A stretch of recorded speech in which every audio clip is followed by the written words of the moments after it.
Friends, కథామృతులకి సుస్వాగతం. ఈరోజు రాధారి పడవలు మినీ ధారావాహిక 6th పార్ట్ చెప్పబోతున్నాను. దయచేసి స్కిప్ చేయకుండా విని కామెంట్ పెట్టి లైక్ కొట్టి సబ్స్క్రైబ్ చేసుకోండి. ఇక కథలోకి వచ్చేస్తున్నాను. తండ్రి శవాన్ని చూసి భయపడి ఏడుస్తున్న పిల్లల్ని చూస్తుంటే గుండె చెరువైపోయి దగ్గరకు తీసుకుని సముదాయిస్తుండగా వసంత, దీపు, శేఖర్ వాళ్లకు దారిలోనే తెలిసిందిట. వెంటనే బంధువుల్ని తిప్పి పంపించేసి తండ్రి కొడుకులు బయట నిలబడి నాన్నతో మాట్లాడుతున్నారు. లోపలికి రమ్మని చెప్పనా? తటపటాయిస్తూనే అడిగింది. కానీ తనది జరిగిందంతా ఓ కలగా భావించి మరచిపోవాల్సిన నిస్సహాయ స్థితి. అందుకే వద్దు వసు, ఈ రాకపోకలు పరామర్శలు నాకు ఇష్టం లేదు. ఇక నా దారి నాది, వాళ్ళని వెళ్ళిపోని విరక్తిగా అంది. వసంత తెల్లబోయి చూస్తూ ఏదో సర్ది చెప్పబోయేంతలో శేఖర్ తండ్రి లోపలికొచ్చి, అమ్మ దీప, నిన్ను ఎలా ఓదార్చాలో తెలియడం లేదు. శుభకార్యం తలపెట్టుకున్న సమయంలో ఇలా జరగడం నిజంగా మన దురదృష్టం. మరుక్షణం ఏం జరుగుతుందో, విధి ఎవరికి ఎలా రాసిపెట్టిందో ఊహించలేని మనం ఏవేవో చేయాలనుకుంటాం. కానీ ఏది మన చేతుల్లో ఉండదు.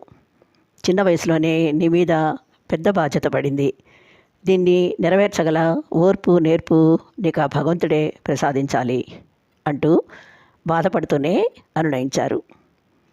10 నిమిషాల కల్లా శేఖర్ నాన్న కోసం డాక్టర్ని తీసుకురావడం, ఆయన రాసిచ్చిన మెడిసిన్స్ క్షణాల్లో తేవడం, అదంతా చూస్తుంటే మనసులో ఏదో తెలియని అలజడి, ఆందోళన.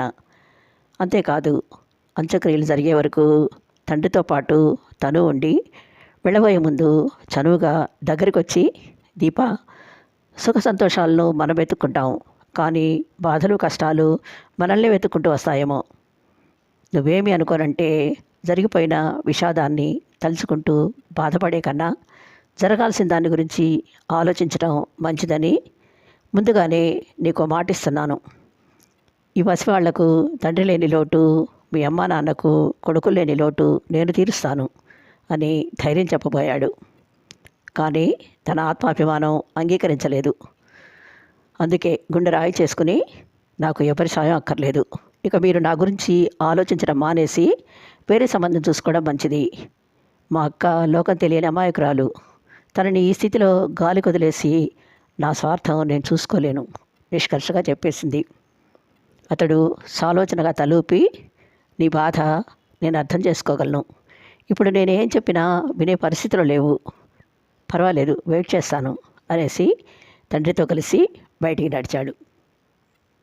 వసంత అప్పటికి గుడ్లప్పగించి చూస్తూ ఉండిపోయిన బావ కర్మకాండ పూర్తయి ఇంట్లో విషాదం కాస్త సద్దుమణిగాక మళ్ళీ అదే విషయాన్ని కదిలిస్తూ, నువ్వు ఆ రోజు శేఖర్తో అంత తెగేసి మాట్లాడడం ఏం బాగాలేదు దీపు. నీకు అన్ని విధాల సపోర్ట్గా ఉంటానని అతడంత నిజాయితీగా చెప్పినా ఎందుకు కాదన్నావు? పాపం ఎంత హర్ట్ అయి ఉంటాడు. జరిగిన అనర్థం వల్ల పెళ్లి వాయిదా వేయడం వరకు ఓకే, కానీ అసలు పెళ్ళే వద్దనుకుంటే నీ భవిష్యత్తు ఏం కావాలి? అక్క కుటుంబానికి అండగా ఉండాలన్న ఆరాటంలో పడి ఇలాంటి అనాలోచిత నిర్ణయం తీసుకుంటే చివరికి నీకు ఒంటరితనం తప్ప ఏం మిగలదే. ఇప్పటికైనా మించిపోయింది లేదు. నాన్న ఆ పెద్ద ఆయన్ని కలిసి బాబాయ్ ఆరోగ్యం కాస్త కుదిరిపడే వరకు ఆగమని చెప్తే కాదనరు. శేఖర్ నిన్ను ఎంతగానో ఇష్టపడ్డాడు. నీకు అతనంటే ఇష్టమే. అలాంటప్పుడు అతన్ని దూరం పెట్టడం కంటే ఇద్దరు కలిసి బాధ్యతల్ని పంచుకుంటూ హ్యాపీగా బ్రతికేయడం బెటర్ కదా అంటూ బ్రతిమాలింది. కానీ తన స్వార్థం కోసం నిస్సహాయ స్థితిలో ఉన్న అక్కను, అనారోగ్యం పాలైన నాన్నను, అమ్మను వాళ్ళ కర్మానికి వదిలేయడానికి మనసొప్పలేదు. అందుకే వద్దు వసు, అతనేదో మాట వరుసకు సాయం చేస్తానన్నంత మాత్రాన నా సమస్యలన్నీ తలకెత్తుకోమనడం న్యాయం కాదు. పైగా అతనికి వయసు పడిన తల్లిదండ్రి ఉన్నారు. వాళ్ళని చూసుకోవాలి కదా. ఒకే వరలో 2 కత్తులు ఎన్నటికీ ఇమడవు. అందుకే నా వాళ్ళ విషయంలో ఎలాంటి రిస్క్ తీసుకోదలుచుకోలేదు. ఇక ముందు నా జీవిత జయం నడి సముద్రంలో ఉన్న అక్కను పిల్లల్ని ఒక ఒడ్డుకు చేర్చడం, అమ్మా నాన్నల్ని జాగ్రత్తగా చూసుకోవడం. అది తప్ప నా మనసులో వేరే ఆశలు కోరికలకు చోటిచ్చేదే లేదు.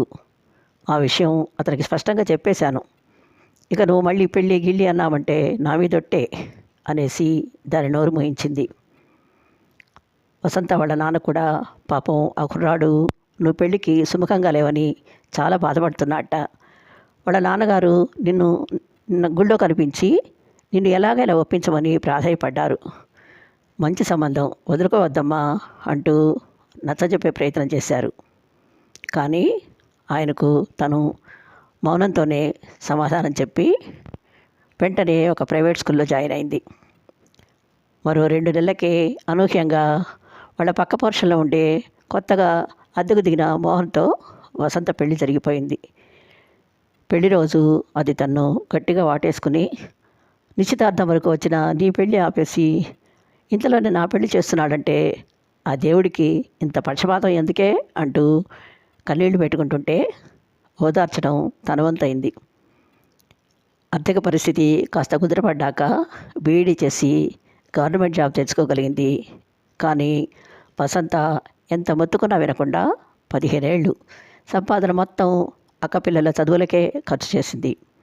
వాళ్ళు అవసరం తీరగానే తల్లితో సహా దుబాయ్లో సెటిల్ అయి తిరిగి చూడడమే మానేశారు.